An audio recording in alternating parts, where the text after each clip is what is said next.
guys, welcome back to my channel.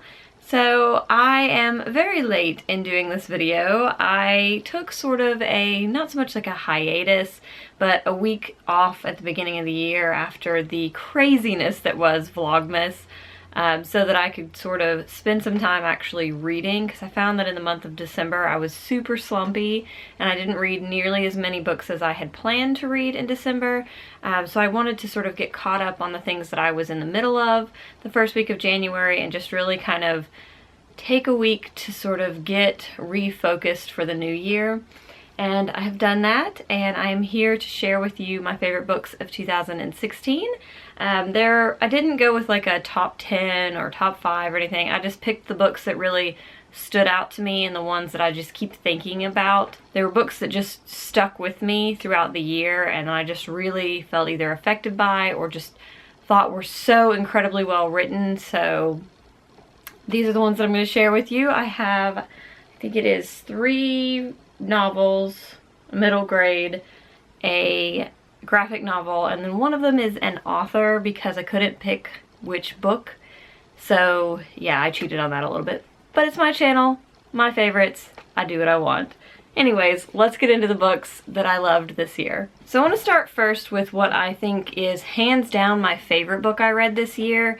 And none of these are in really any order as far as which ones I like the most or which ones I like the least out of my favorites. They're all in sort of a muddled category of favorites, except for this one. This is the one that just kept standing out to me. And when people were like, what book did you read recently that you loved? This is the one I always recommended, and that is The Midnight Watch by David Dyer. This is a Titanic related story.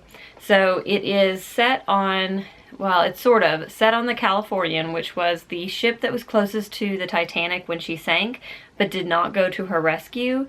And it's sort of a what if, or, you know, what was happening, you know, maybe this kind of theorizing about what could have been going on the Californian the night the Titanic sank.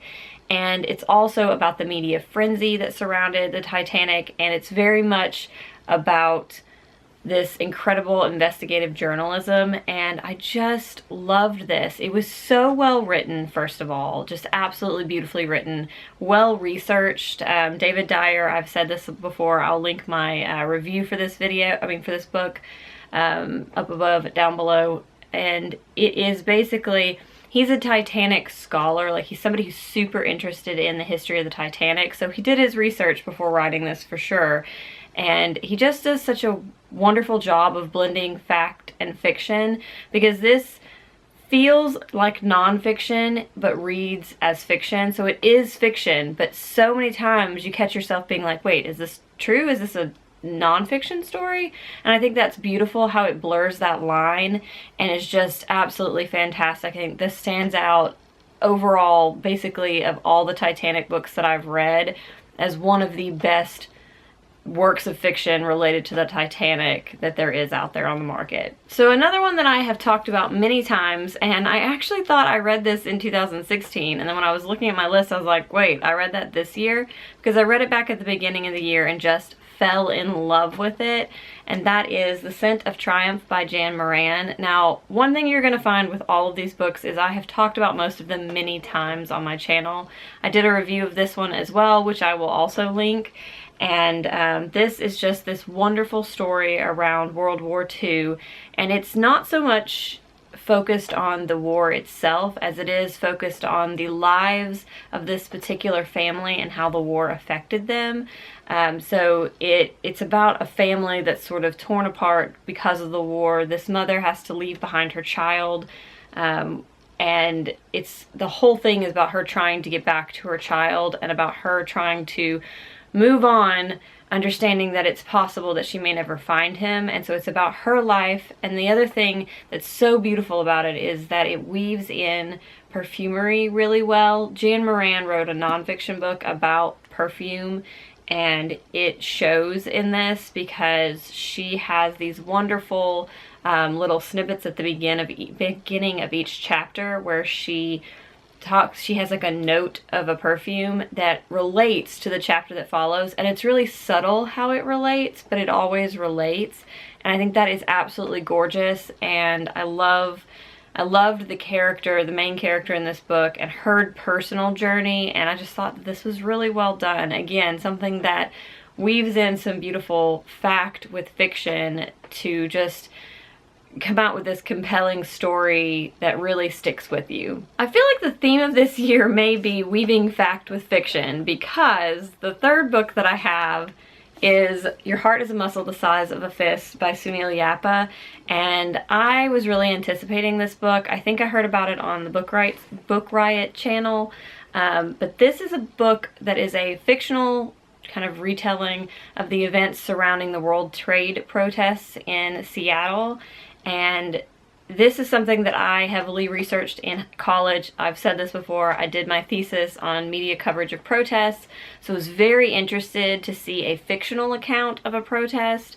And what is so wonderful about this is that it is multi-perspective. So you get the perspective of protesters, of police, of a diplomat, and you really get to the heart of what that chaos surrounding a protest that went very, very, very much awry, sort of how it felt from all these different perspectives, and the tension it builds is incredible. The one thing that I felt throughout this whole book was that it was like a slowly simmering pot that suddenly just boiled over in just this incredible way, and it really, really touched me. There are some parts of this that were very graphic, that I was sick to my stomach about, and just felt like, how could you possibly do that to another human being? Because while this is fiction, again, it weaves in fact. There were a lot of things that police did to these protesters that were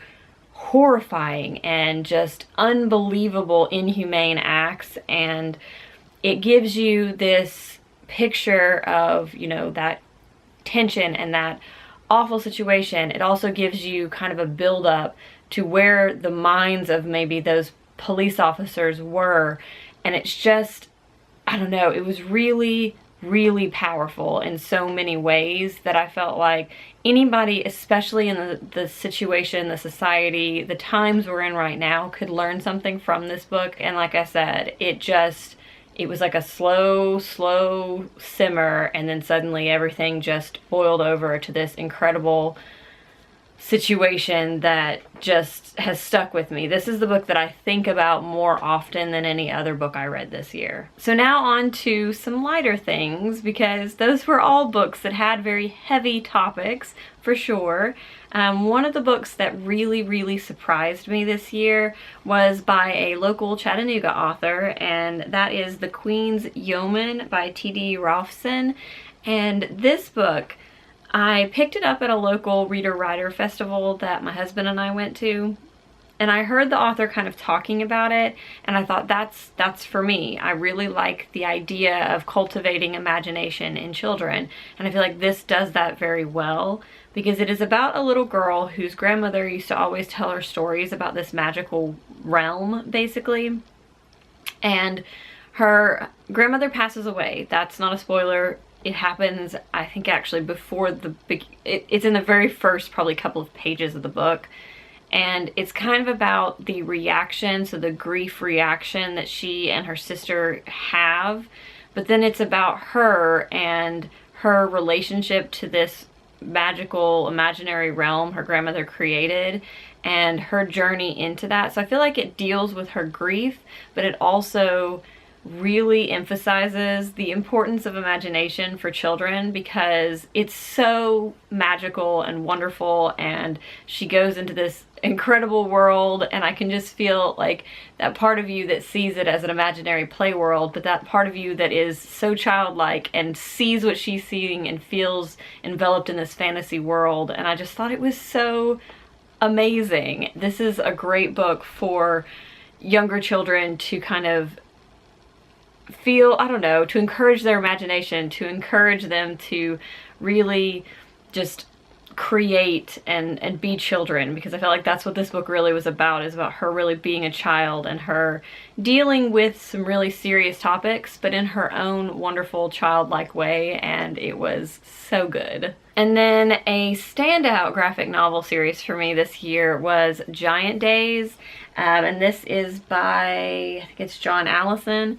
This is such an amazing graphic novel series. I am a big fan of things like Lumberjanes and the other works by Noel Stevenson, but this, oh my gosh, so good, because not only is the art style really, really cool and colorful and just like, I don't know, it feels whimsical to me, but it's also just so real, because it's about these 4 girls and their friendship in university in Britain, and it's about kind of their everyday issues and the things that are happening in their lives, and they also get up to like crazy hijinks, and I just felt like it was really true to the university experience that I experienced. I went to a women's college. This is not set at a women's college, but the like camaraderie between the 4 girls is so true to the way my friends and I were in university, and I just thought it did a really great job of portraying the drama that you feel sometimes over the simplest things, and also, you know, dealing with some bigger issues as well, and friendship and love. And it just is one of the best graphic novel series that I have found to date, and I am eagerly anticipating the 4th volume, or maybe the 5th volume. I think it's the 5th volume I haven't read, when it eventually does come out. And then, like I said, I have one author because I could not choose between her books because I loved them all pretty equally. This was the year that I really got into Robin Hobb, and so I have read the Assassin's Apprentice and that first Farseer trilogy. I've also read the Live Ship Traders trilogy, huge books, and I loved both trilogies. I really got into the world. I listened to all of them on audiobook, and I would absolutely recommend doing that, because I feel like the audiobooks were so magical, and also definitely helped me to get through what is a chunker of a book. The Live Ship Trader series especially is huge. They're massive books, and I'm hoping to continue on with I can't remember what the next trilogy is called, but I think The Fool's Errand is the first book in that trilogy. So I'm hoping to continue on with that one very soon. Probably in February or March, I'll go ahead and start that next trilogy.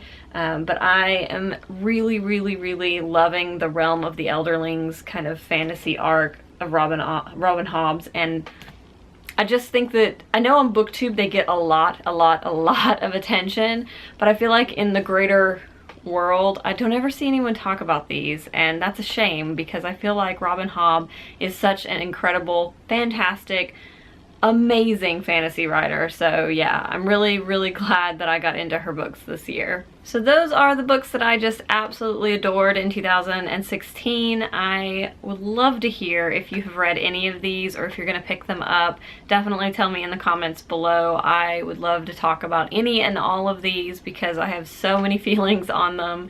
And yeah, I just want more and more people to read all of them, because they were amazing and they really made my reading year just that much better. So yes, I hope you guys are having a wonderful day. Give this video a thumbs up if you liked it, and subscribe if you haven't already. I hope to see you guys back again. I will have a new video on Friday, and I hope you guys have a wonderful week. Bye!